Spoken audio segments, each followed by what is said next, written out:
Bilang naman tinamaan ng dengue sa bansa mula Enero hanggang Agosto ngayong taon tumaas na mahigit 88% kumpara sa parehong period noong 2009. Ayon sa Department of Health, pumalo na sa mahigit 62,000 at 500 kaso ng dengue ang naitatala ngayon 2010. Sa Lawag City, Ilocos Norte, nadeklara na po ng state of calamity dahil sa dengue outbreak. Sa datos ng kanilang City Health Office, umabot na sa 216 ang tinamaan ng sakit. Sa naturang bilang, 4 na ang namatay.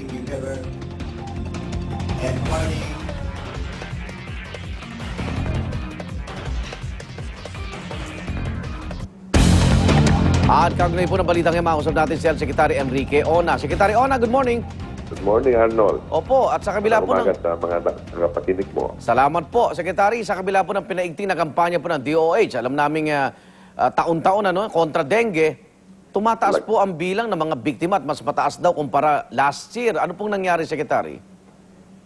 Yun nga ang nangyari ngayon, Arnold. Oo. Tingin natin baka dahil ito sa kahabaan ng ating dry season.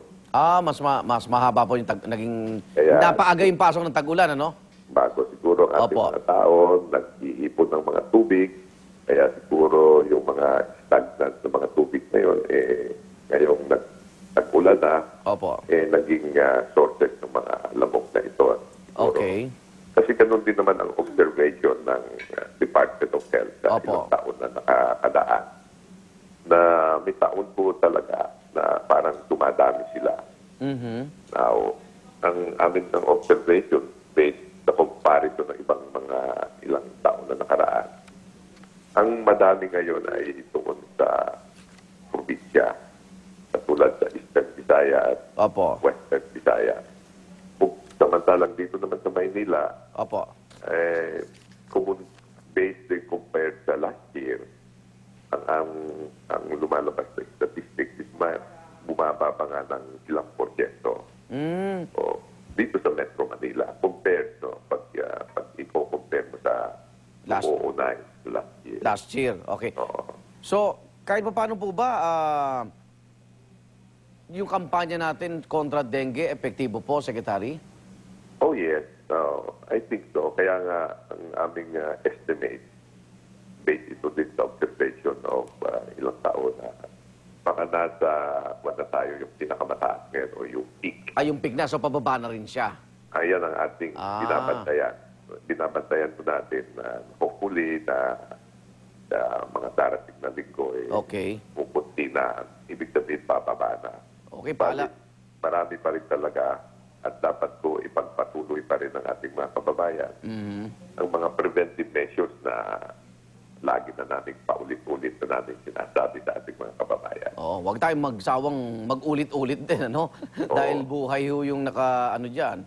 So, yung mga imbak na tubig nyo, tingnan nyo at madali yung pamahain niya ng lamok na may taglay na dengue.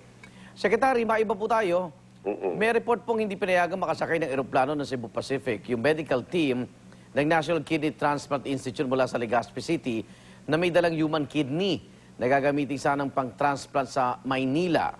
So, ano pong balita nyo rito at anong magiging action ninyo? Ito'y nangyari na several years ago, Arnold. Several years ago? I think mga 2-3 years ago, something like that. So, okay. Bago nakipag-usap na kami at meron sa mga airlines at saka meron ng department order ang ginawa ng nakaraang Secretary of Health na pagbigyan. Kasi sa ibang bansa, itong mga ganitong bagay ay binibigyan talaga ng priority. Paano ho ito nakarating uli ngayon kung matagal na ho itong nangyari? Well, ang nangyari daw doon, kasi pinaimbestiga ko ngayon. Opo. Inimbestigahan na rin ng aming hospital ng National Kidney Institute na payag naman daw yung iba. Ibig sabihin yung mga tao sa airport. Opo. Subalit, ang piloto talaga ang parang nagdesisyon. Nagmatigas. Okay. Baka daw ito, baka meron daw amuin na lumabas, ang complaint ng mga pasahero. Yun naman siguro, hindi lang niya naiintindihan. Siguro ito sa piloto na baka hindi niya nabasa yung Department of Health. Kasi sa pagbansa nga, sabi ko nga, ito ay Okay. So, maghahain ho ba kayo ng reklamo dito sa Cebu Pacific, Secretary? Papaalam na po namin parang hindi na maulit. Paalala. Kasi, paalala. Kasi ang tingin ko dito yung misunderstanding dahil siguro yung meron silang ruling na Oo. yun, at totoo naman na meron silang mga ruling dyan na hindi talaga dapat ilagay daw sa loob ng aeroplano. Subalit, Pwedeng check-in, ganon. oo. Ba't hindi mahirap i-check? Pero hindi pwede kasi dapat hawak-hawak to ng mga eksperto, di ba? Kasi kung alam mo naman, Selyado ho ba yon, Secretary? oh yes, very sealed yun. At walang apoy. Walang amoy. Oo. Amoy lang pala yung problema. Yun daw ang sinabi. Kaya pinatitignan natin kung ano talaga Pero yung dahilan doon. Yung pasyente ho na may concern dito, okay na po, Secretary? Hindi ko pa na-check up. Kasi buhay din ho yung di ba, kailangan niya matransplant. Yun namang ganito kasi yun, Arnold. Yung Opo. mga kidneys na galing sa kadaver. Opo. Yung tinatawag natin donor. Opo. Pero malaki ang porsyento niya na hindi kagad magpapaksyon. Minsan naghihintay tayo ng isang linggo, Aha. araw. So, mahirap ang masabi ngayon kung Ano nangyari dun sa... ano talaga, kung nakasama talaga. Pero di ba mahalaga yung oras na yung kidney na yan ay mai-transplant po agad, di ba, Secretary? Tama, oo. Ang oras po dyan ang napaka-critical. Okay. Kaya dapat nga, kung meron po tayo mayaman-yaman lang na bayan, hindi private plane ang ginagamit sa ibang bansa na gano'n. Para po talaga Oho. yung hour count sa ganitong mga bagay. Oh, at least maayos ho yung sistema dahil kung ganun pala kahigpit ang ilang airlines, ilulusot na lang nung iba yan, di ba? Hindi na ho idideklara. Well, yun na nga dapat nga yung airlines, alam nila naman ganitong bagay. Okay. Priority. Hindi naman araw-araw yan.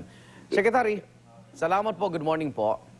Sige, Arnold. Ingat po kayo. Health Secretary Enrique Ona at para naman sa panig ng Cebu Pacific, makakusap natin ng kanila pong tagapagsalita na si Miss Candice Iyog. Ma'am Candice, good morning. Good morning, Igan. Ano mang, kung ito'y nangyari 2 or 3 years ago, sabi ni Secretary Ona, kamusta na yung investigasyon ninyo dito sa incident ito na hindi ho pinasakay yung isang kidney galing po sa donor at may naghihintay pong recipient dito sa Metro Manila? Yes. So, linaw ko lang namin, Sige po. Igan. No? Opo. Oo.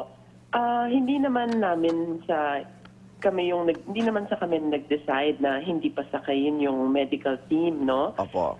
Dahil meron kasi tayong dapat sundan na tamang paraan kasi na pag-pack ng human organ para maikarga siya sa loob ng eroplano. Opo. Oo. Pero yung packing kasi ng kidney, hindi siya proper, no? Hindi maayos. So, hindi siya according to international standards Okay. or internationally prescribed standards pagdating sa packing of human organs.